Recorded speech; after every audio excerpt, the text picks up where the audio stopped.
Hello viewers, आज की इस वीडियो में हम देखेंगे अगर हमारे पास कोई डेटा है, कोई एज बिल्ट है, कोई टोपोग्राफिक है, किसी भी एरिया का हमने कोई भी सर्वे किया हुआ है और वो एक्स वाई कोऑर्डिनेट को हम एक्सेल में इस तरह एक चार्ट या ग्राफ की शक्ल में किस तरह ड्रा कर सकते हैं।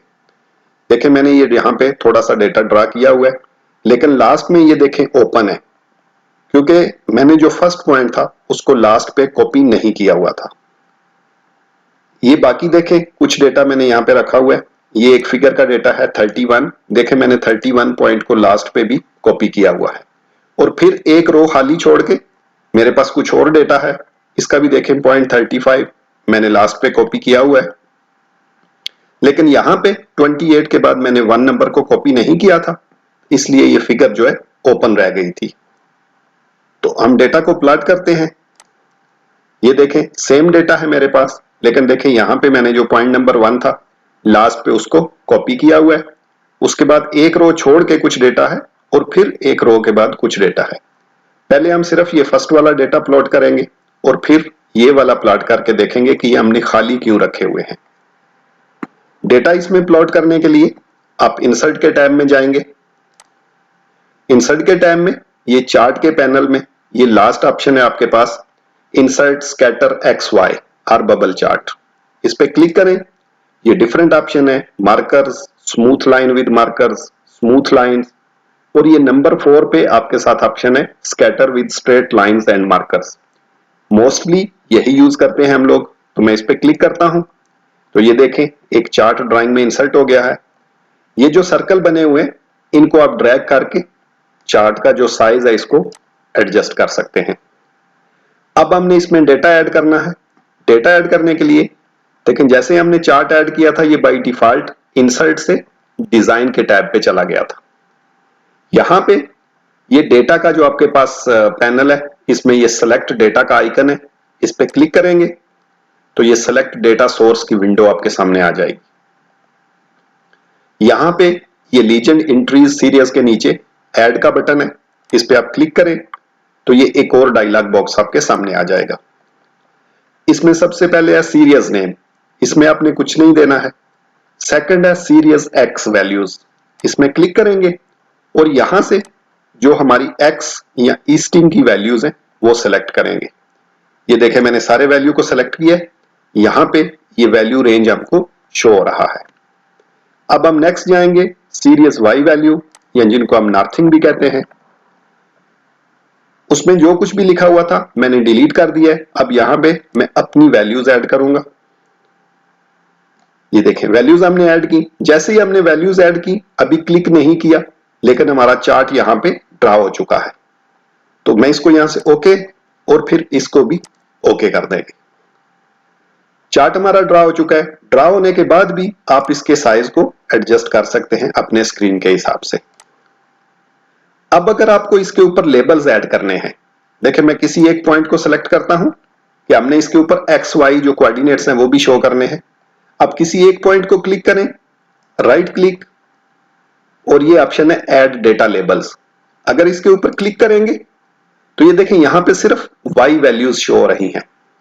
किसी एक वैल्यू को सिलेक्ट करें, राइट क्लिक, और ये लास्ट में ऑप्शन है फॉर्मेट डेटा लेबल, इसको सिलेक्ट करें। ये देखें ये ऑप्शंस आपके पास आ गए हैं। देखें सिर्फ वाई वैल्यू सिलेक्टेड है। जैसे ही मैं एक्स वैल्यू को सिलेक्ट करता हूं ये मेरे पास एक्स वैल्यूज भी आ गई हैं, लेकिन ये सिर्फ एक पॉइंट पे आई है क्योंकि मैंने सिर्फ सिंगल सेलेक्ट किया था। अगर आपको सारे पॉइंट पे एक ही बार लगाना है, किसी एक पॉइंट को क्लिक करें, देखें अब सारे पॉइंट हाईलाइटेड है। Same right click, format data labels और एक्स वैल्यू। देखें जैसे ही हमने उस पर क्लिक किया ये वैल्यूज यहां पे आ चुकी हैं। इन वैल्यू को आप ड्रैग करके एडजस्ट कर सकते हैं। ये देखें अगर यहां पे ये ओवरलैप हो रही हैं, इसको मैं सेलेक्ट करके ड्रैग करके इनको चेंज कर सकते हैं। इसी तरह आप तमाम वैल्यूज को अपनी मर्जी के हिसाब से एडजस्ट कर सकते हैं। इन वैल्यूज के आप कलर चेंज कर सकते हैं। देखें मैंने इनको सेलेक्ट किया है, होम टैब, यहां से जो भी मैं फिल का कलर लूंगा वो फिल कलर यहां पे आ जाएगा। आप टेक्स्ट का कलर चेंज कर सकते हैं, टेक्स्ट का साइज, टेक्स्ट का जो फॉन्ट है सब आप चेंज कर सकते हैं। अगर ये जो शेप है यानी जो टेक्स्ट का बॉर्डर है, आप इसको भी चेंज कर सकते हैं। किसी एक पे क्लिक करें, right click, change data label shape, यहां से जो भी शेप आपको चाहिए वो आप सिलेक्ट कर सकते हैं। देखें जैसे मैं ये सेलेक्ट करता हूं तो ये देखें ये चेंज हो गया है। इसी तरह आप डिस्प्ले फॉर्मेटिंग जो है मुख्तलिफ टाइप के फॉर्मेट्स इस पे अप्लाई कर सकते हैं। अब हम देखेंगे कि ये डेटा हमने खाली क्यों रखा हुआ था। अगर आपके पास जैसे ये एक बाउंड्री का सर्वे था, मैं इसके जो टैग्स हैं इनको हटा रहा हूं।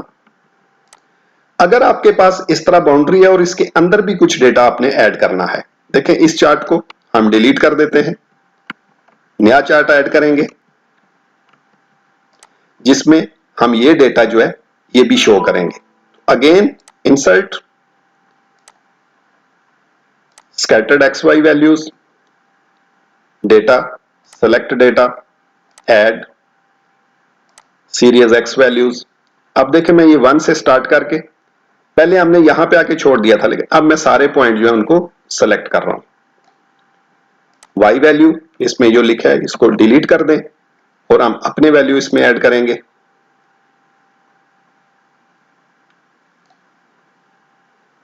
Okay okay. अब ये देखें यहां पे मैं इसका साइज बढ़ा देता हूं। ये देखें लास्ट पे 2 फिगर हमारे पास ड्रा हुए हैं ये कॉर्नर में। देखें अगर इनमें सेलेक्ट करता हूं 1 और ये 2, तो जो खाली हमने छोड़ा था वो इसलिए ताकि पॉइंट 1 के बाद, क्योंकि अगर हम ये रो खाली नहीं छोड़ेंगे तो जब पॉइंट 1 पे आएगा तो फिर वो 1 को डायरेक्ट 31 से मिला देगा एक्सेल में जो आपका चार्ट है।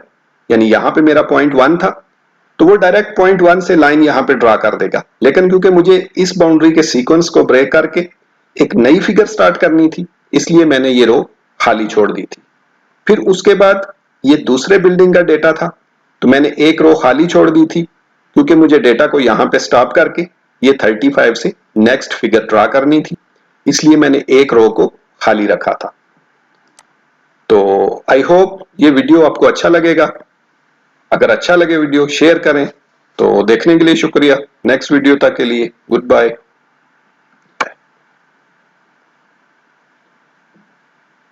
अच्छा जी महाराज, होगी